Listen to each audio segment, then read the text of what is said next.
Assalamualaikum warahmatullahi wabarakatuh.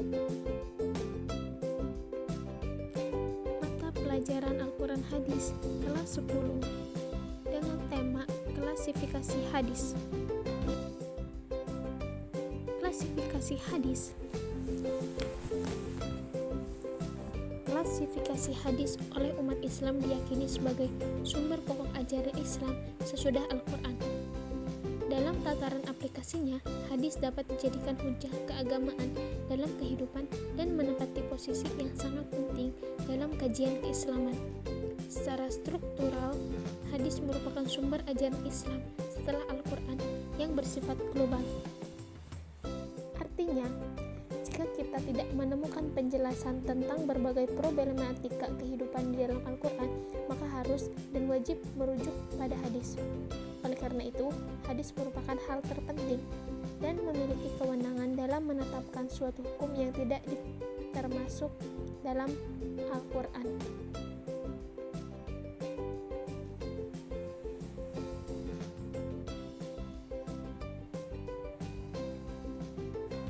Ditinjau dari kualitasnya, hadis terbagi menjadi dua bagian. Yang pertama, hadis makbul atau hadis yang dapat diterima sebagai dalil. Dan yang kedua yaitu hadis mardud atau hadis yang tertolak sebagai dalil. Hadis makbul terbagi lagi menjadi dua. Yang pertama hadis sahih, yang kedua hadis hasan.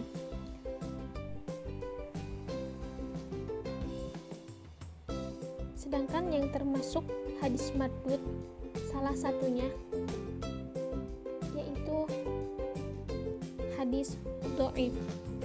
Semuanya memiliki ciri dan kriteria yang berbeda. Jadi, kualitas kesohihan suatu hadis merupakan hal yang sangat penting, terutama hadis-hadis yang bertentangan dengan hadis atau dalil lain yang lebih kuat. Untuk memahami yang lebih jelas, yuk kita simak pembelajaran berikutnya. Pembagian hadis berdasarkan jumlah perawinya atau kuantitas hadis. Sebelumnya kualitas, yang selanjutnya yaitu kuantitasnya. Aspek kualitas hadis yaitu jumlah orang yang meriwayatkan suatu hadis atau dari segi jumlah sanadnya. Jadi perbedaan antara kualitas dan kuantitas yaitu jika kualitas itu dilihat dari diterima atau ditolaknya sebagai dalil. Jika kuantitas dilihat dari jumlah orang yang meriwayatkan atau jumlah sanadnya. Menurut jumhur atau mayoritas ulama, secara garis besar hadis dibagi menjadi dua. Yang pertama yaitu hadis mutawatir. Yang kedua yaitu hadis ahad. Ada pendapat lain, sebagian ulama hadis dibagi menjadi tiga. Yang pertama hadis mutawatir, yang kedua hadis ahad, dan yang ketiga hadis masyhur atau hadis mustafid. Jadi perbedaannya ada di hadis mustafid. Tapi menurut jumhur atau mayoritas ulama besar itu ada dua hadis, mutawatir dan hadis ahad. Yang pertama yaitu hadis mutawatir. Pengertian hadis mutawatir. Kata mutawatir menurut bahasa ialah yang berarti beriring-iringan atau berturut-turut antara satu dengan yang lain. Hadis mutawatir merupakan hadis yang diriwayatkan oleh banyak orang dalam setiap generasi, sejak generasi sahabat sampai generasi akhir atau penulis kitab. Orang banyak tersebut layaknya mustahil untuk berbohong. Tentang seberapa banyak orang yang dimaksud dalam setiap generasi belum ada sebuah ketentuan yang jelas. Sebagian ulama pernah menyatakan bahwa jumlah itu tidak kurang dari 20 perawi. Abu Thayyib menentukan sekurang-kurang 4 orang. Hal tersebut dikiaskan dengan jumlah persyaratan yang diperlukan oleh hakim. Adapun Ashabus Syafi'i menentukan minimal 5 orang. Hal tersebut dikiaskan sebagai jumlah para nabi yang mendapatkan gelar ulul azmi. Sebagian ulama definisi sekurangnya 20 orang. Hal tersebut berdasarkan ketentuan yang telah difirmankan Allah tentang orang-orang mukmin yang tahan uji, yang dapat mengalahkan orang-orang kafir sejumlah 200 orang. Nah, berikut itu dilihat dari surat Al-Anfal ayat 65. Dengan demikian, dapat dikatakan bahwa hadis mutawatir adalah laporan dari orang-orang yang jumlahnya tidak ditentukan, la yusa adaduhum, yang tidak mungkin mereka bersepakat untuk berbuat dusta, mengingat jumlah mereka yang besar dan tempat tinggal mereka yang beragam.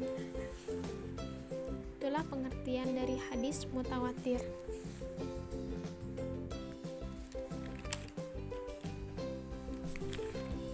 Nah, adapun menurut istilah, para ulama telah memberikan batasan, yakni hadis mutawatir adalah tentang suatu yang mahsus atau yang dapat ditangkap oleh panca indera, yang disampaikan oleh sejumlah besar rawi yang menurut kebiasaan mustahil mereka berkumpul dan bersepakat untuk berdusta. Nah, itu menurut istilah. Nah, ada 3 syarat dikatakan bahwa hadis mutawatir ialah: yang pertama, hadis yang diriwayatkan itu haruslah mengenai suatu dari Rasulullah Shallallahu Alaihi Wasallam yang dapat ditangkap oleh panca indera, seperti sikap dan perbuatannya yang dapat dilihat dengan mata kepala, atau sabdanya yang dapat didengar oleh telinga. Yang kedua, para perawi atau orang-orang yang meriwayatkan hadis itu haruslah mencapai jumlah yang menurut kebiasaan atau adat mustahil mereka sepakat untuk berbohong. Tentang seberapa jumlah minimal para perawi tersebut terdapat perbedaan pendapat di kalangan para ulama. Sebagian menetapkan 12 rawi, sebagian yang lain menetapkan 20, 40, dan 70 orang rawi. Itulah perbedaan-perbedaannya. Yang ketiga yaitu jumlah rawi dalam setiap tingkatan tidak boleh kurang dari jumlah minimal, seperti yang tadi sudah disebutkan, dari mulai 20, 40, dan 70 orang rawi. Selanjutnya yaitu pembagian hadis mutawatir. Jumhur ulama bersepakat membagi hadis mutawatir menjadi 3. Yang pertama, hadis mutawatir lafzi, yaitu mutawatir dengan susunan redaksi yang persis sama. Dengan demikian, garis besar serta perincian maknanya tentu sama pula. Juga dipandang sebagai hadis mutawatir lafzi. Hadis mutawatir dengan susunan sedikit berbeda, karena sebagian digunakan kata-kata muradifnya, sehingga garis besar dan perincian makna hadis itu tetap sama. Nah, itulah pengertian dari hadis mutawatir lafzi. Dan selanjutnya yang kedua yaitu hadis mutawatir maknawi. Adalah hadis mutawatir dengan makna umum yang sama, walaupun berbeda redaksinya dan berbeda perincian maknanya. Dengan kata lain, hadis-hadis yang banyak itu kendati berbeda redaksi dan perincian maknanya, menyatu kepada makna umum yang sama.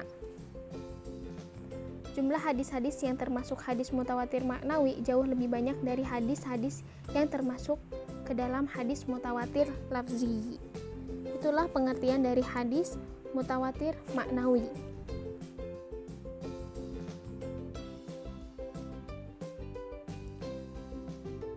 Dan yang terakhir yaitu hadis mutawatir amali. Hadis mutawatir amali adalah hadis mutawatir yang menyangkut perbuatan Rasulullah SAW yang disaksikan dan ditiru tanpa perbedaan oleh orang banyak, untuk kemudian juga dicontoh dan diperbuat tanpa perbedaan oleh orang banyak pada generasi-generasi berikutnya. Kedudukan hadis mutawatir. Hadis-hadis yang termasuk kelompok hadis mutawatir adalah hadis-hadis yang pasti qat'i atau maktu, berasal dari Rasulullah SAW. Para ulama menegaskan bahwa hadis mutawatir membuahkan ilmu qat'i atau pengetahuan yang pasti, yakni pengetahuan yang pasti bahwa perkataan, perbuatan, atau persetujuan berasal dari Rasulullah SAW. Dan para ulama juga biasa menegaskan bahwa hadis mutawatir membuahkan ilmu daruri atau pengetahuan yang sangat mendesak untuk diyakini atau dipastikan kebenarannya, yakni pengetahuan yang tidak harus diterima bahwa perkataan, perbuatan, atau persetujuan yang disampaikan oleh hadis itu benar-benar perkataan, perbuatan, atau persetujuan Rasulullah SAW. Taraf kepastian bahwa hadis mutawatir itu sungguh-sungguh berasal dari Rasulullah SAW adalah penuh. Dengan kata lain, kepastiannya itu mencapai 100%. Oleh karena itu, kedudukan hadis mutawatir sebagai sumber ajaran Islam tinggi sekali.